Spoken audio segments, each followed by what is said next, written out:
Life can mess up your plans, which is why I don't bother planning anymore. I used to be big on planning before my divorce. At work, I'd plan for all possible emergencies in my department. I had backup plans ready in case the main ones didn't work. Today, I got a call saying I needed to see my ex-wife. I hadn't seen her in over a year and wasn't keen on it. But since my daughter asked, I had to go. My daughter Sammy was really persistent, so I drove back to town. It took me almost an hour to get through the busy freeways to the city hospital where Sammy had taken her mom. I parked and hoped I wouldn't be there long. At the information desk, I learned my ex-wife, Erica, had been in the hospital for 2 days. A nurse took me to her room but said she was still asleep. "What's wrong with her?" I asked. "Your wife," she started. I interrupted, saying, "Ex-wife, very ex-wife," with a smile. The nurse smiled back but then looked serious. "Dad, seriously, you aren't flirting with the nurse while Mom's in the hospital, are you?" said my daughter behind me. "Of course not, Sammy," I said. "If I were flirting seriously, I would have at least asked." I glanced at the nurse. "Bonnie," she said. "Ooh, that name suits you," I said. My daughter then pushed me into her mom's room, breaking our smiley moment. The room had 4 beds and was the most depressing place I'd been in, whether in a hospital or anywhere else. "This room is terrible, huh?" she said. I shrugged. "Dad, she's here because she doesn't have health insurance. Darren can't add her to our plan. The only person who could is—" Her voice trailed off. "Sammy, honey, I love you more than anyone. I'd do almost anything for you. But you gotta get that your mom and I are divorced. I did everything the judge said." "But not everything she wanted," Sammy said softly. We stood by the bed, looking at the sleeping woman. "She never wanted a divorce, you know," Sammy said quietly. "She still loves you even now." "People in hell want ice water," I said coldly. "But they're down there for what they did. Your mom and I are divorced because of what she did when we were married." "I know what she did," Sammy said. "I was there. But I can't help but feel you two still belong together. She loves you so much, Dad. Look at her, she's falling apart." "Some people don't age well," I said coldly. "Maybe she needs to take care of herself." "She needs her husband," Sammy spat. "She needs love and care. That's why she's wasting away." "You woke me for this?" I said mockingly. "Who's her husband?" "Do you have any compassion?" Sammy asked. "You don't know compassion," I snapped. "I put up with her for years, gave her chances, but she couldn't let go." "Dad, don't you want someone to settle down with and enjoy life for good?" "Been there, done that," I said bitterly. "Thought I had that person. Loved her enough to put my pride aside and try to fix things, even after I found out what she was doing, but she couldn't let it go." "Some women can love 2 men at once," Samantha said. "And some men can handle that," I replied. "But not me. Why am I here anyway?" "I've been here since we brought her," Samantha said. "I needed a break, to go home, shower, change, and to see my husband. Darren sat with her yesterday, but he doesn't like Mom." "He used to until—" I stopped. 3 families almost destroyed because of 2 messed up people," I said. "Maybe they belong together." "Don't you have any compassion?" Samantha asked. "Sometimes I can't find my heart," I snapped. She tore it out. "Didn't you already get your revenge?" Samantha asked. "You've crushed her spirit. What more do you want?" "I didn't get revenge," I said. I walked away. "I still don't understand," Samantha said. "You're not the type to walk away. There's so much I don't get in these 2 years since the divorce." "Like what?" I asked. "We split everything except the house." "It just didn't make sense," she said. "Mom didn't want any of that stuff. She just wanted you. And it just seemed like you guys should have had way more money than you actually did." "Your mom's lawyer went over all of our finances," I shrugged. "So, Dad, then why are you driving a customized Mustang that my husband claims cost at least $50,000 when Mom can't even afford a car?" she asked. "Maybe my credit is better," I said. "Anyway, I'll sit here and play games on my iPad while she sleeps for a few hours. I'll give you a break, honey. Hopefully she won't wake up. If she does, I'll call you immediately. What's wrong with her anyway?" "Dad, Mom has been diagnosed with severe depression symptoms. She's actually on medication for it. For some reason, she took all of her pills at once. We had to have her stomach pumped. She also hasn't been eating the way she should, and she's been drinking too much alcohol. She's exhausted and dehydrated, and we still don't know whether she took all of the pills by accident or if she was trying something," said Sammy. So the chances are she probably won't even wake up, right? I asked, smiling. Right, said Sammy. But Dad, if she does, please be nice to her for me. Okay, Sammy, I said. My daughter kissed me on the cheek and left the room. I sat down in the chair next to the bed and got out my iPad. I started out opening the book I was reading, but quickly lost track of the book as my thoughts wandered back to 2 years ago when this had all started. We do strange things for our kids. When Sammy was little, she liked making odd mixes of candy. I love her so much, so I'd eat whatever she made and say it was great. Once she invited us over for dinner. It was nice. But Samantha still couldn't cook. The roast was super dry. Darren kept refilling my drink, probably knowing the roast wasn't good. Luckily, I don't drink much, or I'd have been drunk. It was nice spending time with family. I hung out with Samantha's son, John, named after me. He was adorable and could do no wrong in my eyes. The highlight was when Sam and Darren told us she was pregnant again. Darren, what are you doing to my daughter? I joked. We discussed the usual topics when our kids are expecting. We all like the name Elizabeth if it's a girl, after Darren's mom. I suggested Peter for a boy, after Darren's dad, which he liked. Then things took a turn. You already have a grandkid named after you, Erica said. Let someone else pick this time. What do you have in mind? I teased. Let me guess. Erica for a girl, Eric for a boy? Well, actually, I was thinking Randall, she said. We could call him Randy. Randall James Dillon sounds nice. The mood changed suddenly. Samantha looked at me. I'm not sure about that, she said. I prefer Dad's suggestion, don't you, Darren? Darren hadn't looked at me yet. He was still smiling, thinking about his dad being happy with a grandkid named after him. He just nodded. Erica reached for my hand, but I pulled away sharply. Samantha hadn't noticed my reaction. What do you think, Dad? She asked. In a cold tone, I replied, I think naming him that would be as big a mistake as the one your mother just made. Have you ever seen one of those scenes in the movies or on TV where everyone is at a party having a good time? There are people dancing, music playing, people are eating and drinking and laughing everywhere. Then someone does something really stupid and everything just stops, and every head turns towards them. Usually the music stops and you hear a sound like the needle scratching on an old record at the same time. Well, it was that kind of moment. For what seemed like an hour but was probably no more than a few seconds, no one said anything. Then Darren broke the silence in a diplomatic way. He looked at his watch and said, Wow, I really have to get to bed. I've got an early meeting tomorrow. Thanks for a great evening, Darren, I said. I love you, Sammy. Then I got up and headed for the door. As I was opening the door, Samantha called me. Dad, what is wrong with you? She asked. Aren't you forgetting something? Well, come on over here and hug me, Sammy, I said. I have to get out of here. I can't even breathe. I was talking about Mom, she smirked. I thought you didn't drink. Darren, just what have you been filling my father's glass with all night? It's Pepsi, sweetheart, I said. Although right now I could use some liquor. What is wrong with you, John? Asked Erica, coming over to me. She reached out for me again, and this time I moved away from her so obviously that everyone saw it. We're going to talk about this when we get home, honey, she said. We aren't doing anything, I snapped. I'm going back to my house. I have no idea what you're doing or where you're going, but it's not with me. Wait a minute, Dad, said Samantha. You're mad at Mom because she didn't like the name you came up with? Erica's eyes widened then because she suddenly knew that I knew. No, honey, I said. I'm not mad or angry at all. I've just finally come to my senses.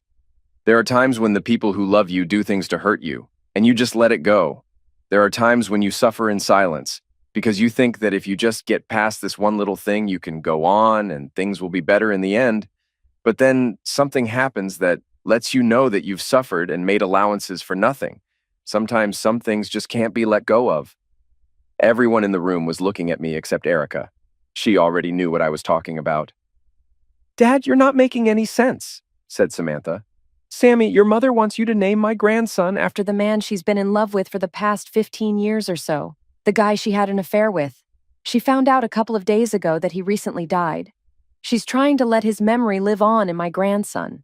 Both Samantha and Darren looked at Erica, who had fallen to the floor, and was silently sobbing.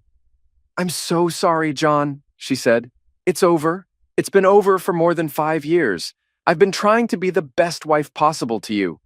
Why did it end, Erica? I asked. Because I felt so guilty, she said. I knew that what I was doing was wrong, so I ended it. Can't we talk about this? In the first place, it wasn't an affair. We only got together once a year.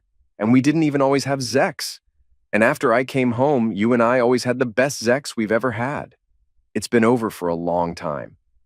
I love you, John. We needed to talk about this. You don't understand this. It's not as bad as it seems.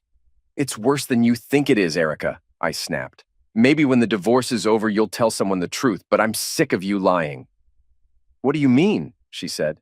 I admitted it. Erica, if it was up to your lying ass, you'd still be seeing him, I said. I told you I ended it, she snapped. And you're lying again, I said. I ended it. You, what? She asked. I went to Boston and met him 5 years ago, I said. I beat the crap out of him. He was in the hospital before your pitiful cheating witch was off of the plane. I took his phone and I got all of your texts. I'll probably be using them as evidence. I also told him who I was and let him know that the next time he came anywhere near you would be his last day on the planet. I told him that I'd also let his wife know about the two of you. I told him that if he ever tried to contact you for any reason, even just plain friendship, I'd be back. So you didn't end anything, Erica. I did. John, I'm sorry, she said. I was wrong. I was confused. It was a mistake. I'm sorry too, Erica, I said. I was wrong too. I was confused too. I made a mistake too. I was wrong to try to save this messed up marriage. I did it for Sammy, though. I didn't want her to have to deal with us splitting up until she was out on her own. I was confused too. You see, I thought that maybe in time, since I loved you so much, that we could get past this. I made a mistake. Instead of ending this sham then, I really tried to make it work. But at least you were right, honey. You did end something. From the first second that you uttered his name tonight, you ended our marriage. I walked right out of the house, got into my car, and drove away. I spent a long time that night just driving around. The roar of my Mustang's engine and the thrill of speeding through the darkness of the moonlit night took away some of my pain. I turned off my phone so I wouldn't be disturbed. I really wasn't as upset as it seemed. I'd known about what she'd done for over 5 years, and for that whole time, I'd been preparing for the divorce in more ways than one. Erica was probably more shocked by tonight than I was. First, because she had no idea that I knew about her affair, and secondly, because she really only found out that night why it had ended. She'd flown to Boston for a conference, the same one she went to every year. She got a room in the hotel she always stayed in. The conference was a one-day seminar that she always told me was 2 days long. After the conference ended, she had dinner with Randall. They sat there in the restaurant talking to each other until the restaurant closed. She even mentioned me a couple of times. Then when the restaurant closed, they exchanged a very nice kiss, and she went back to her room. Randall went out to the parking lot and his car to drive home. As Randy got to his car, I was sitting on the hood. Hey, that's my car, he said. I'm sorry, I said. It's wrong for people to bother things that don't belong to them, isn't it, Randy? I agree totally, he said. Let's not talk about hubcaps, Randy. Let's talk about Mary, your wife, who right now is waiting for you at your house on Sycamore Street. It's probably too late for me to go over there to talk to her right now. I should probably wait until tomorrow to visit her. I'm calling the police, said Randy. I pulled out my phone and tried to hand it to him. Randy, you can call the police anytime you want. It'll be my word against yours, and either way you'll lose because somehow in all of it, the fact that you've been spending time with my wife, Erica, while your own faithful little wife was waiting at home for you, will come out.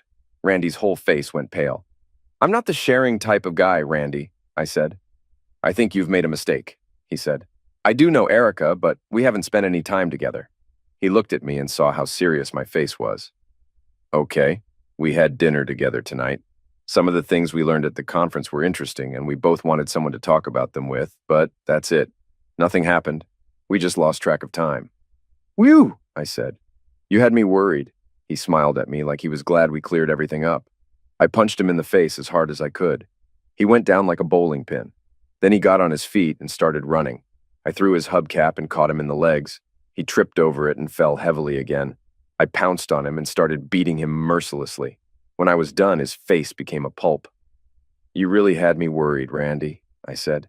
For a moment there, I really thought that I wasn't going to get to beat the crap out of you. I know that all you had was dinner tonight.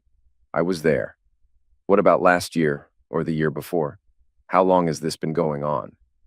Maybe 15 or 20 years, he sputtered through his busted lips. It's over, Randy, I said. He nodded quickly. If you so much as say her name ever again, I'll end your marriage and your life. Are we clear? He nodded again. Don't visit her, I said. Don't write her or even call her. There will be no further warnings. I got it, he said. Randy, the next time we talk won't be this pleasant, I said. Apparently, it worked. When I got back home, Erica was her usual after-the-conference self. She tried to kill me with lovemaking, but I just didn't go for it. Usually, after she came back from the conference, we'd go off on vacation somewhere together. That year, I pretended to be too busy to get away. As hard as I tried to put the whole thing behind me, I couldn't. A big part of my brain was in Judas Priest mode. Okay, most of you don't know what I'm talking about. There's a heavy metal band called Judas Priest. Arguably, their best album was the one called Screaming for Vengeance. And that was how I felt. Try as I might, I couldn't calm down. I wanted blood. I wanted someone to pay for my pain. If misery loves company, I wanted someone to be miserable with me. And I picked Randy. Through some business connections I had, I got Randy fired. I didn't go all snidely whiplash and let him know that it was me who did it. It was enough that I knew. I felt great about it. I had no regrets about it at all. It gave me the same warm glow that I once got when I did something nice for Erica to do something evil to Randy. I've spent the last 5 years of my life ruining his. At the same time, I was sure that divorce for Erica and me was inevitable. Why didn't I confront her and file? Because despite what she'd done, I still loved her. In my heart, I really wanted to believe her and give her another chance. But my head, just as in my job, told me to be prepared for anything. I told Erica that we were under a raise freeze at work when I actually got a raise. A few months later, the promotion I'd been working for the past 10 years was finally mine. I didn't tell Erica. My salary nearly doubled. I diverted most of the new income into accounts that she knew nothing about. 2 years later, I got another promotion and another raise. Again, I told Erica nothing about what was going on. The reason behind all of this deception was that, in the case of our divorce, she'd have no idea about my actual income. She'd really believe that I was still making 40 grand a year. So that's what our divorce would be based on. My boss had been absolutely raped in his divorce, so he saw no problems in helping me. Officially, on the books, I was listed as a mid-level manager. No one outside of the company ever even asked why all the other managers deferred and reported to me. It just seemed like the way our company ran. 3/4 of my actual salary was regularly paid to another company that on the surface looked like one of our vendors. I was not one of that company's officers, nor did I own it. All of the officers of that company were fishing buddies of mine. In exchange for the usage of their names, I took them fishing once or twice a year. They were all listed as volunteers, so there were no salary or tax implications for them. The money from that company went directly into my offshore account, so there was no tracing it after that. There were a couple of times that I did withdraw some of the money. Once was after Samantha and Darren got married. I put a large down payment on their house to start them out in their marriage without a lot of financial stress. I didn't buy the house for them outright, but I put enough down that their regular mortgage payments were under $100 a month. The other time was to buy Sam and Darren a second car since they both worked, and their jobs weren't in the same part of town. It just made things easier for them. Again, even in giving the kids their gifts, I had to be careful. The way I managed to give them their house and the second car actually worked in my favor and allowed me to give Erica even less money. The money for their house supposedly came from me pulling it out of my retirement package. That meant that in the case of a divorce, I'd have next to nothing in my retirement account for Erica to get her greedy, cheating hands on. To get the money for the car, I ostensibly took out a loan, which even further lowered my disposable income so I'd be able to give Erica even less. One of the great things about my situation was that Randall worked in manufacturing. He specialized in inspecting castings. My company was also manufacturing-based. We owned a lot of direct-to-factory manufacturing concerns all across the country. I had a PI friend who lived in Boston. I had him regularly check on Randy. Every time he got a job, I'd talk to one of our account execs. If we had an account with the company Randy worked for, one of my friends had lunch with someone who worked there, and Randy got fired. If we didn't have an account with Randy's new company, we got one. Then Randy got fired. I kept a spreadsheet on my computer that was dedicated to keeping track of Randy and all of his misfortunes. Some of them I didn't even cause.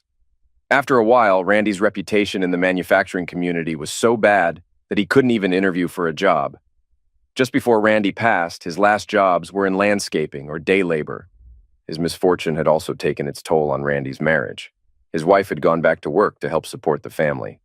I never touched her or her career because I had nothing against her. I also did my best to make sure that Randy's kids got everything they deserved. I single-handedly got his daughter into law school. I invented a scholarship just for her and gave it to her. Of course, the scholarship ended the year that she got her degree. The scholarship also deposited the full amount into an account. She was also never able to find out where the money came from. Her grades were excellent, and she received a few bonuses during her time in school from her mysterious benefactors. The fact that he wasn't able to support his family and barely contributed to their upkeep was rough on Randy. He was a proud man and wanted to be both self-sufficient and a provider. Finding that he was neither hurt his pride. He started drinking and over time became obsessive with it. To his credit, he never became violent or abusive towards his wife or his daughter. But towards the end, he was only a shadow of the man he once was. I also looked at the changes my actions brought about in me. I too was no longer the man I'd been when I first discovered my wife's cheating. I had always been a soft-spoken, easygoing guy. I'd been open and honest for most of my life. But the trauma of discovering that the woman I loved had betrayed me on a regular and continuing basis had unhinged me. When I looked in the mirror, I didn't see a psychopath who could calmly and with relish plan and oversee the systematic destruction of a man whose only mistake had been to have sex with the wrong woman. I still saw myself. I still saw John Forrest, an all-around nice guy and family man. Shouldn't a villain have some kind of recognizable traits? In the old days, all of the bad guys wore black hats. Maybe I should trade my Mustang in for a black one. But even as I'd wondered about those things, I continued. I couldn't stop myself. My shattered heart needed revenge more than healing. My soul screamed for vengeance far more than forgiveness. Even as I watched Randy's life fall apart, I watched Erica. I found that I simply didn't trust her anymore. It's a terrible thing not to have faith in the woman you've pledged to love and cherish forever. But that was one of the things that her affair with Randy did to me. It destroyed not only our marriage, but my ability to trust anyone completely. So for a full 5 years, while I crushed Randy under my heel, I also watched Erica and prepared for my divorce. Unlike most men who have a few days or maybe a few weeks to try to protect their assets, I had 5 years to prepare. I'd originally planned for more than that. Erica had been, though fading, still relatively decent looking when we divorced. I'd intended to wait until she was on the full downswing, but Randy hadn't been able to keep going for as long as I thought. For 5 years, I'd hidden and squirreled away as much money as I could. I didn't need to worry about the house that we lived in because it wasn't ours. The home had been in my family for generations. We lived in it because my parents, who were still alive, didn't need a place that big.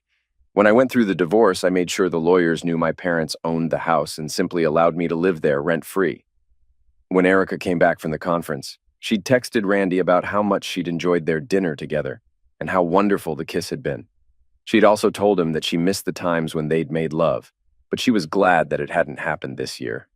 She'd always felt guilty about being unfaithful to me, as she was sure that Randy felt the same way about his wife. She told him that what they had now, their sexless romance, was actually better because they could enjoy their relationship that way until they both died, with no guilt on either side. Maybe they were growing older, and their love didn't need to be expressed physically. Just being together was enough. That way, they'd be together forever. And she ended the text with, "Until next year, my love." I read that text as I was waiting for my luggage at the airport. I wanted to strangle Erica, and though I still loved her in some ways, my feelings for her changed drastically. Sometimes it was hard for me to hold it all together. When Erica got home, I was sitting in the den watching a football game. She came in and wrapped her arms around me and tried to kiss me. I moved away from her and told her I had a cold and didn't want to make her sick. "Just make sure we're better by this weekend," she said, smiling. "Why, what happens this weekend?" I asked. "You and I are going off on vacation together, remember?" she said. "We always go after my boring conference." "Well, maybe you could do a mother-daughter vacation and take Sam this year," I said. "I really can't get away from work this weekend." "But honey, it's the weekend," she whined. "You'd really only miss 2 days of work. Think about it, 4 nights and 3 days in Hawaii. It would be just the two of us.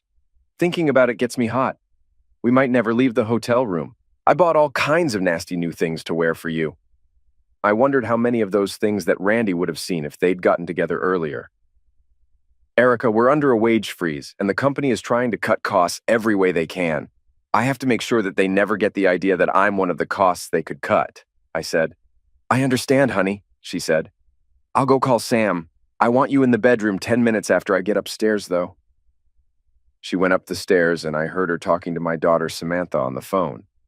At the same time, she texted Randy again, wondering whether or not he'd received her previous text. It just disgusted me. When I didn't come to bed, she came looking for me. I dove on the couch and pretended to be asleep. Over the next few weeks, I came to terms with things. It was a big adjustment. I became a far better actor than I ever thought I could be. We still had sex more or less as regularly as we had before. I don't know whether or not Erica enjoyed it as much, but I sure did. I didn't have to concentrate on pleasing her anymore because I just didn't give a damn whether she got off or not. I had to look at things from a totally different viewpoint. Instead of thinking about Erica as my wife that I loved, I just looked at her as some woman I was sleeping with. Our sex was rawer and less loving, but at the same time it was more adventurous. Erica had always been kind of vanilla when it came to sex.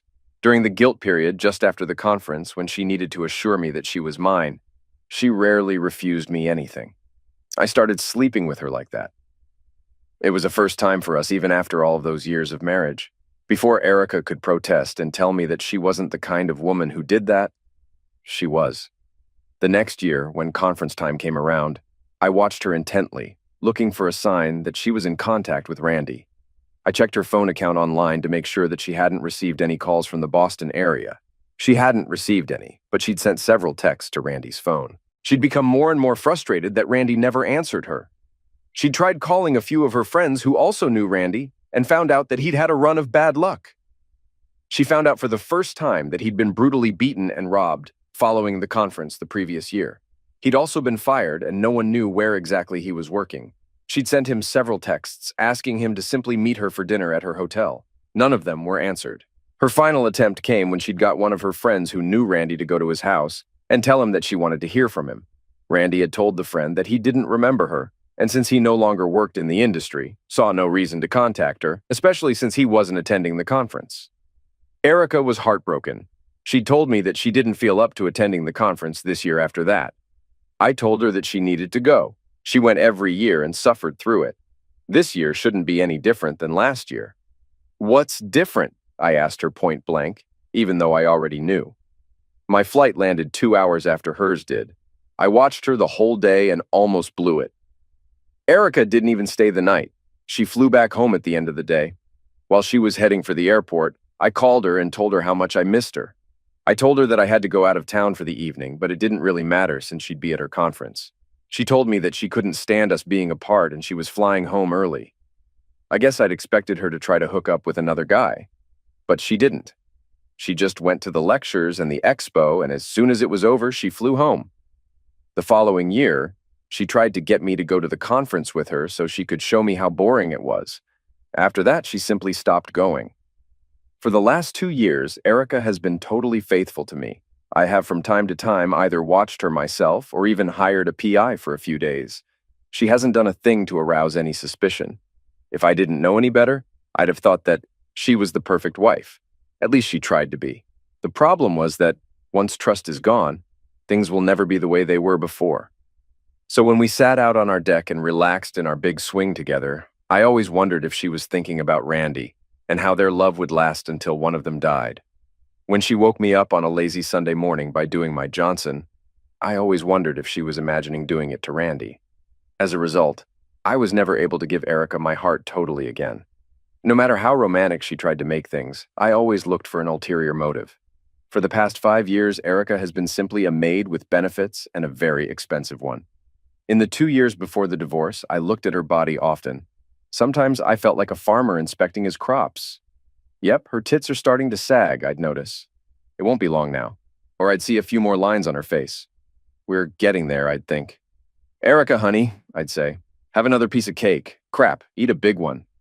I don't want me to get any fatter, she'd say. I love your ass, I'd tell her. So it doesn't matter. She'd smile and hug me or give me a peck on the cheek, which was all I'd allow. She was sure that I meant that no matter how fat she got, that I'd still love her. But I meant that it didn't matter because I was sure that our marriage would be over soon, so she could eat a cow or look like one, and it wouldn't matter to me. Our life was good on the surface. We had friends that we did things with, and we spent a lot of time with our daughter and her husband. Things were good for years. I actually believed that Erica had almost forgotten about her affair, or she'd thought that she'd gotten away with it. After all, 5 years is a long time. If nothing had been discovered after all of that time, did it still matter? A couple of days before the ill-fated dinner, one of my PI friends in Boston had given me the news. Randy had been fired from his latest job. He was working in the fast food industry.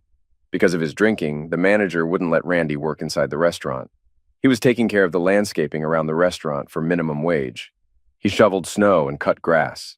On other days, he had to wear a costume that made him look like the restaurant's clown mascot and spin a sign that invited passing drivers to eat in the restaurant. Randy had fallen pretty far over the 5 years. He was now in his late 40s, a college graduate who worked for minimum wage, dressed like a clown, hawking burgers. All of his coworkers, except for the store manager, were 18 years old or younger. They used Randy as an example of why going to college was a waste of time. One kid told his mother right in front of Randy. She'd come to make the kid quit working at the restaurant because his grades in high school had been slipping. "What's the point, Ma?" he asked her.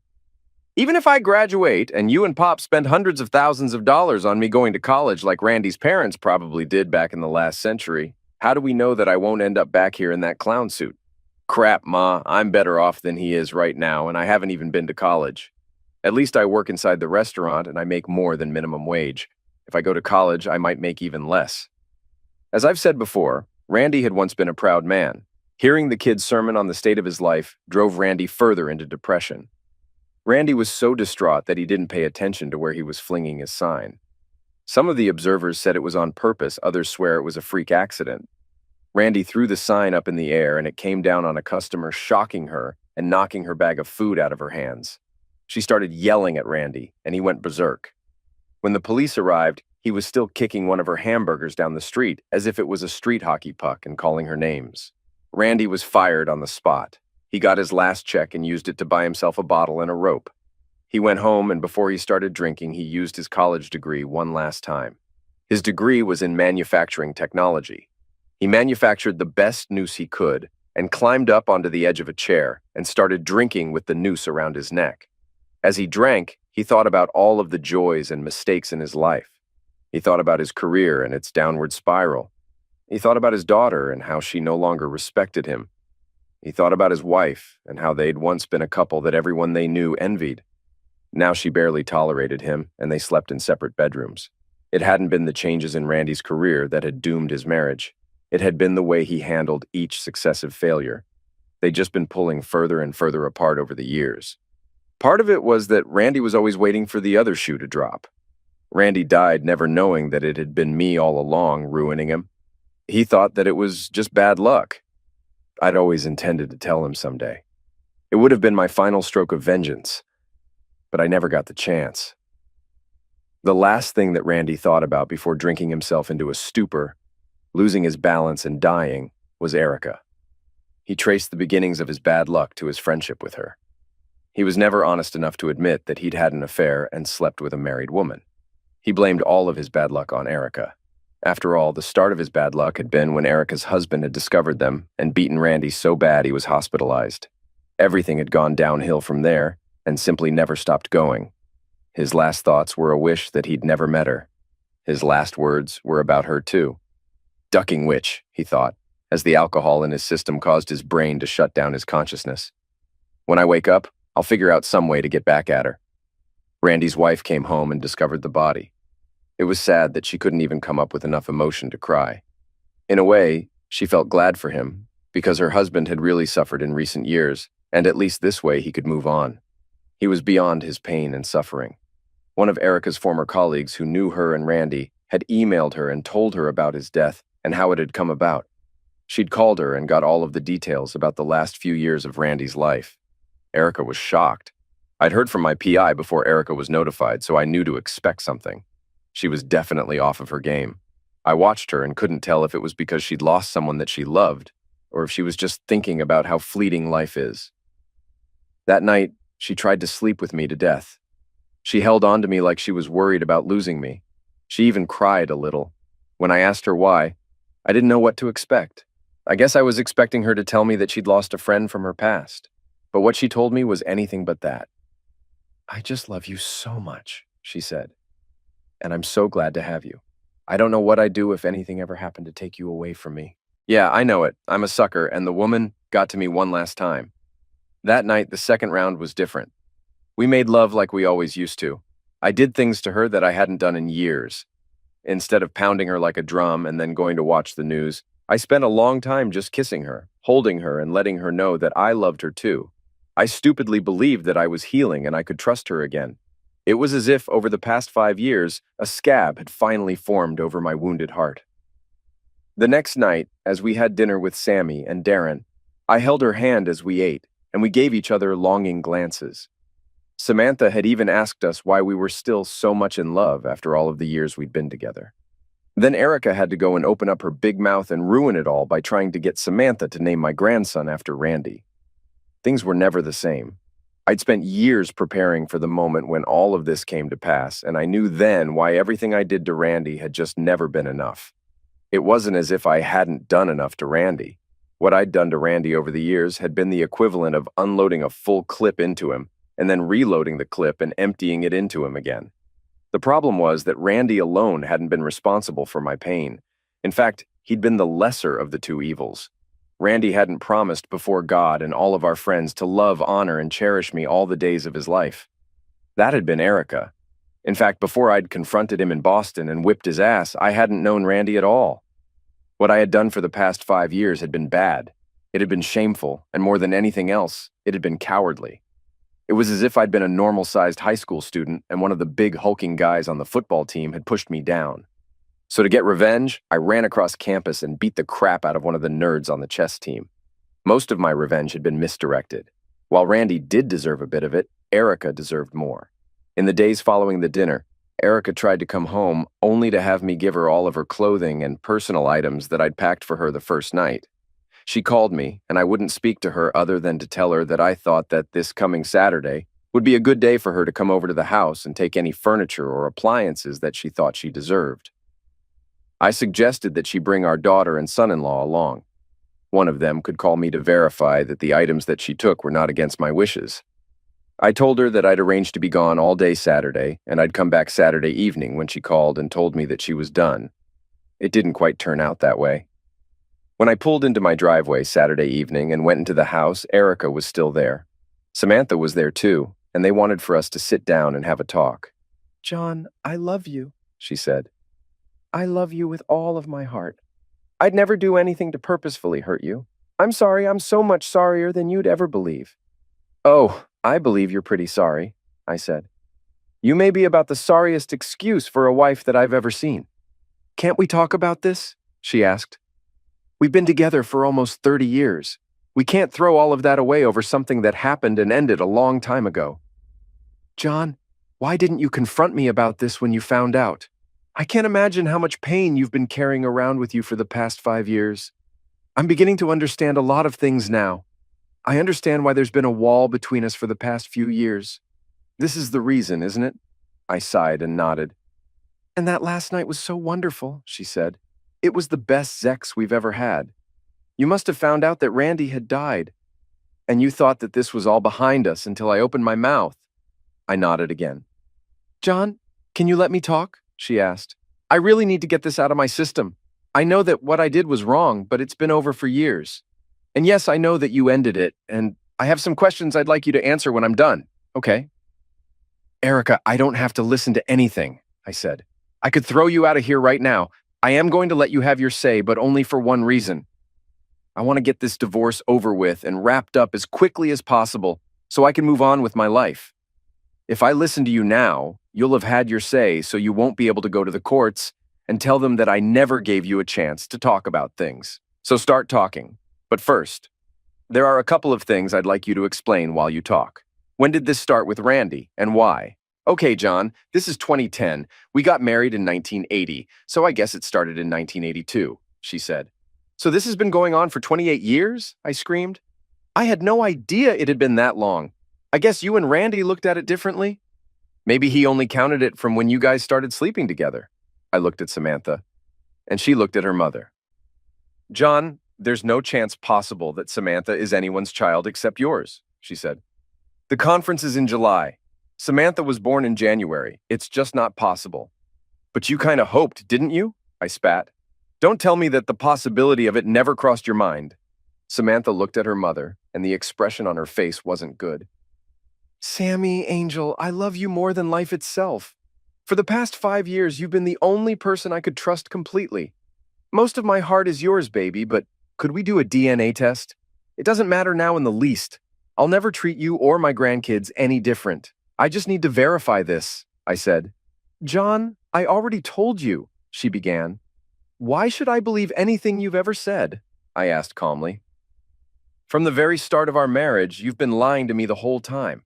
Since our marriage is over with, it means you did lie to me for the entire marriage. No, John, it's not like that. I love you, she said. I've always loved you. You just don't understand. Well, start talking, I told her. I'm giving you time to make me understand, but you need to give it everything you've got. This is the last time we'll be speaking without going through lawyers. John, you're not serious, she said. I only cheated on you once, and that was years ago. It isn't worth throwing away 30 years together on. For the past 5 years, I haven't seen or heard from Randy. You're punishing me for something that ended a long time ago. I think that's unfair. You're not thinking straight. I know you haven't, I said. You know I haven't what? She asked. I know you haven't seen or heard from Randy in 5 years. You did try to contact him 4 years ago, though. The year after the last conference you spent together. You tried to find out when he'd be arriving at the conference for your yearly get-together, but he didn't answer any of your texts. You tried to get in touch with him through friends. The friends told you that he didn't remember you. He did, but he was afraid. He knew that if he answered you, I'd either beat him completely to death this time, or worse, tell his wife and ruin his marriage. So you know that it's over, she said, smiling. How do I know that? I asked. The last thing you sent to him 5 years ago was a text message where you told him that your love would last until one of you died. It's barely been 5 years. But oh, wait, he is dead now, isn't he? But then again, maybe you weren't lying after all. You did love him enough to try to get Sam to name my grandson after him, even though it cost you our marriage. No, John, you don't understand, she said. You and I had only been married for 2 years when I went to that first conference. I met Randy there, and he was the nicest guy. I missed you a lot. It was the first time I'd ever been away from you. I kept leaving the lectures to try to call you, but you were working. Randy and I started talking, and he just made me feel comfortable. He was so much like you.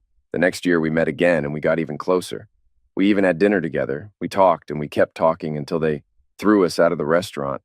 I never wanted to stop talking to him, but you have to understand, a lot of it was because he was so much like you. We hadn't been together for that long, and sometimes I needed to run things by someone to see how you'd react to them. It wasn't until the 4th year that we slept together, and then it was an accident. We'd both gotten really drunk, and we just ended up in bed. We woke up the next morning, and we were both consumed with guilt. We could barely even look at each other. We didn't even say goodbye. The next year was the 5th year. We kind of avoided each other, but truthfully, I missed my friend. I was, of course, pregnant with Sam that year, so unless Samantha took over a year to come to term, there's no way that he was her father. We didn't even have dinner or talk that year. The next year, he came over and told me how sorry he'd been about everything that had happened 2 years prior. He blamed it on himself and told me that he thought it was stupid for us to avoid each other because of a mistake. So we had dinner, and to tell you the truth, for over 2 years, I'd been avoiding him and fantasizing about what sex with him had been like. We'd both been drunk, and I wanted to remember what it had been like. So at that point, it had been 6 years, and we'd only slept together once. And then, it had been a drunken thing. That year, dinner was all that happened. The following year, again, nothing happened, but there was this weird tension between us. It had started to seem like we only went to the conferences to see each other. Year 8, just to break that tension, we had sex. I feel the most guilt about that one. For the past 3 years, I'd been avoiding him and fantasizing about what sex with Randy would be like. It was awful. It was worse than awful. And it was boring. You already know that sex isn't really about size, but Randy's equipment was not really your equal in terms of dimensions. And worse than that, I guess Randy had been with his wife for a very long time, and he knew exactly the kinds of things she liked. However, they weren't the same things that I like. I realized then that I'd made a terrible mistake. The next year, I avoided Randy again. I don't mean that I didn't have dinner with him or just didn't have sex with him. I didn't even speak to him. I basically hid. I did go over to him towards the end and pretend that I'd just run into him after looking for him for a long time. I asked him a lot of questions about his wife, and then left. The year after that, John, we'd been going to that conference for 10 years. Randy was waiting for me at the airport. He kept telling me about how special that year was. We'd been friends, as he called it, for 10 years. It was like our anniversary or something. I ended up giving him a mercy sleep and suffering through it because I didn't want to hurt his feelings. He really was a nice guy. Yeah, I said. So nice that sleeping with him was worth more than your own marriage. John, you have to understand. He really was a lot like you. And I didn't want to hurt his feelings. Plus, it only happened once a year. There was nothing wild or strange about it. It was like old people's ex. On the other hand, look at what you and I do. There was no comparison. Randy wasn't experimental. It was like romantic sex without the romance. I've never given him a BJ, and he's only been in one place, if you know what I mean. Erica, you don't understand this either, I said. You and I started getting experimental after I found out about you. Think about it. I let you give me BJ, but I don't do you anymore. I'm not sticking my mouth anywhere that Randy's been. And I started sleeping with you because I wanted to have something that Randy hadn't had, but also because, in a way, I wanted to hurt you and make you do something that you didn't want to do. Until a few nights ago, the time that you just said was the best sex we ever had, you and I haven't made love either. There hasn't been any romance because on my part, I was just sleeping with you like I'd do a hoe. You were just there and you were available. Her face fell a little bit then. So for the next few years, I'd just survived it. I knew that every year I'd look forward to being with Randy at the conference. He was a great friend. And though I dreaded it, I knew that I'd have to endure having sex with him at the end. A few years after that, I started making up excuses. One year, I was on my period. The next year, I put up with it. The following year, I claimed that I had a yeast infection. The year after that, I was on the rag again, so I went about 3 years without having to sleep with him. Then we'd do it, and I'd skip a few years. The year that it ended, we hadn't slept together in 4 or 5 years. He always talked about it like he really loved having sex with me, but it was like pulling teeth for me. But he was my friend. He liked hearing how much I cared for him. We often told each other we loved each other. I never really felt or meant any of that. I just didn't want to hurt him. So, you chose to hurt me instead, I snapped. John, how were you hurt? She asked. It had gone on for over 20 years when you found out. In that same 20 years, you and I probably had sex literally over 2,000 times, and I loved them all. In total, I had sex with Randy maybe 8 times at the very max, and hated every time that I can even remember.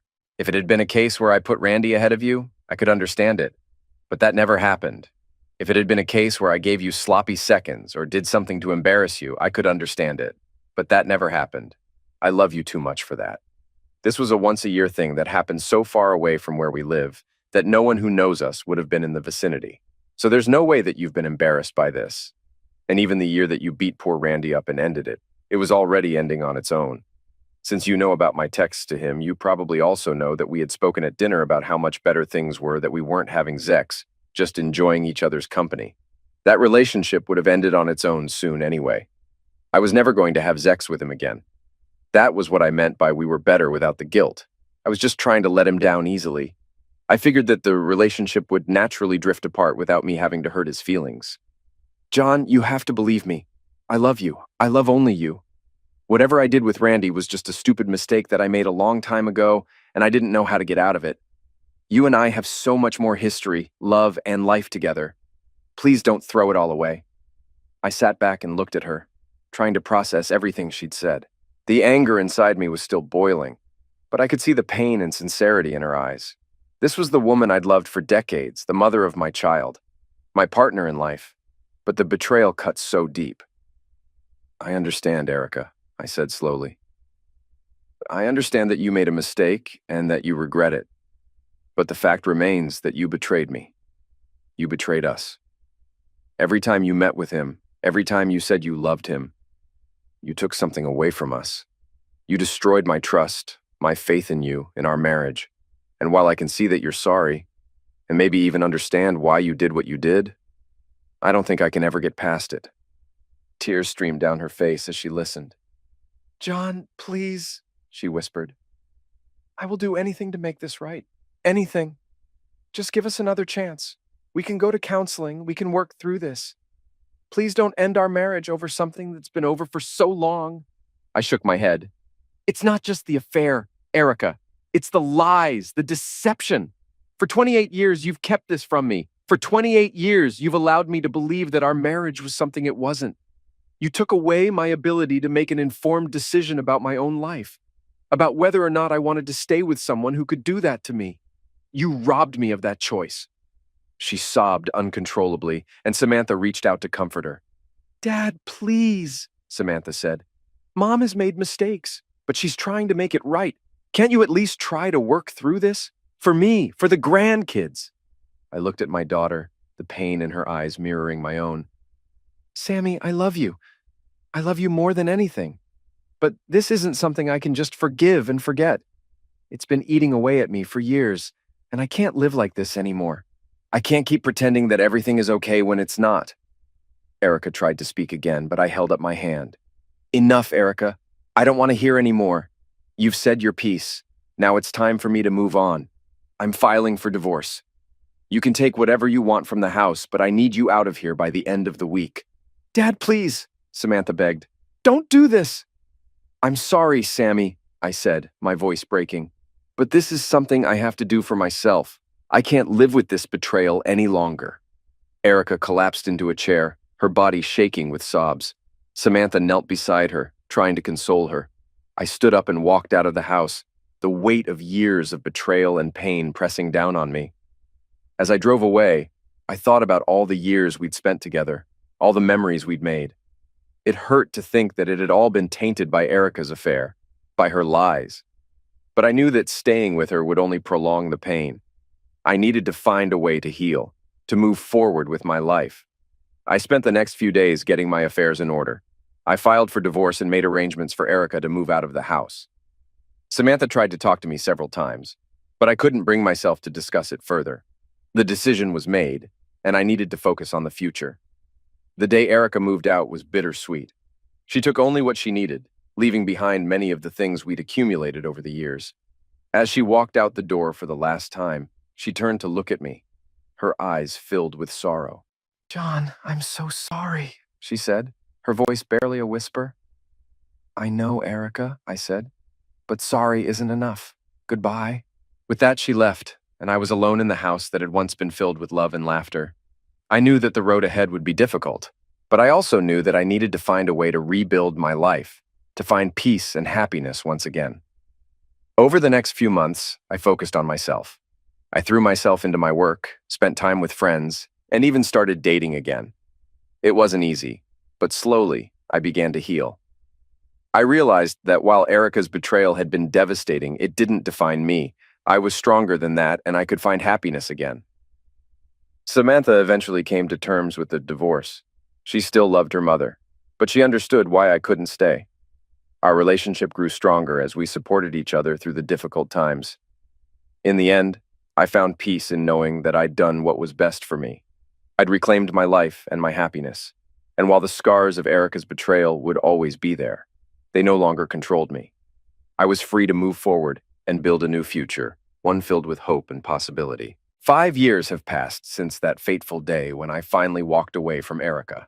I've spent those years rebuilding my life, but the pain and betrayal still echo in my mind, especially after the shocking revelation that Samantha isn't my biological daughter.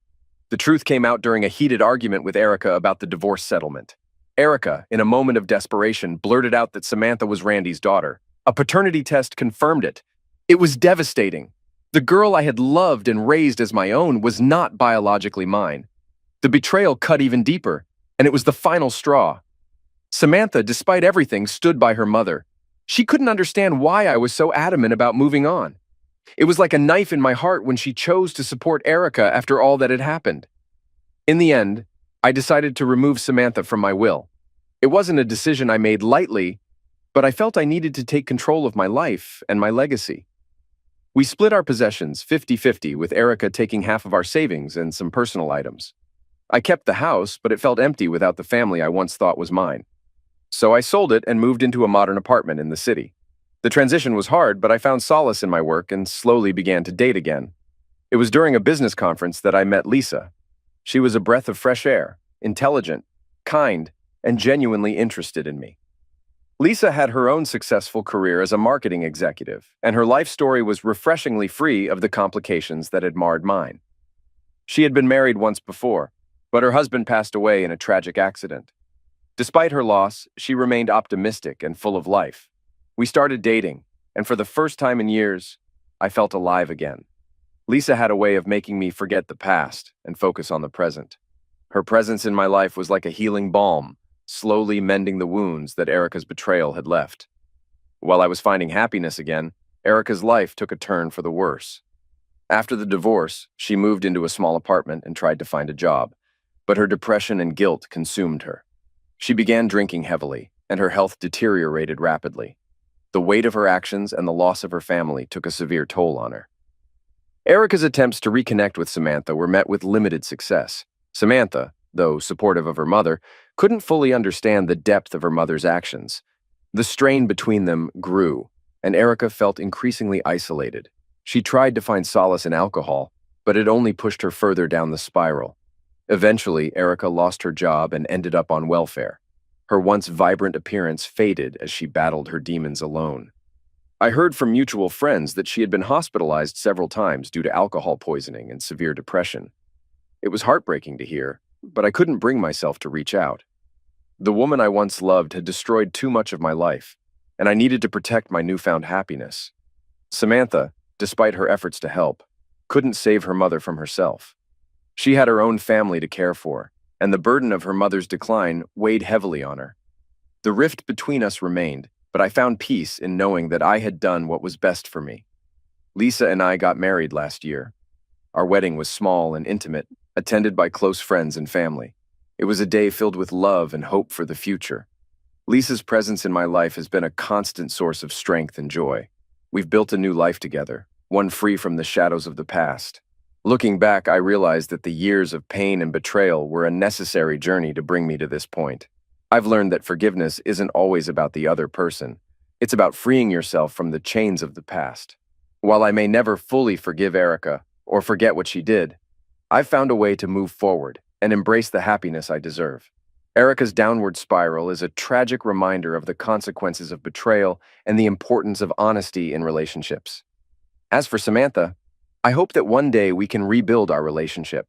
But for now, I focus on the life I have with Lisa, grateful for the second chance at happiness that life has given me.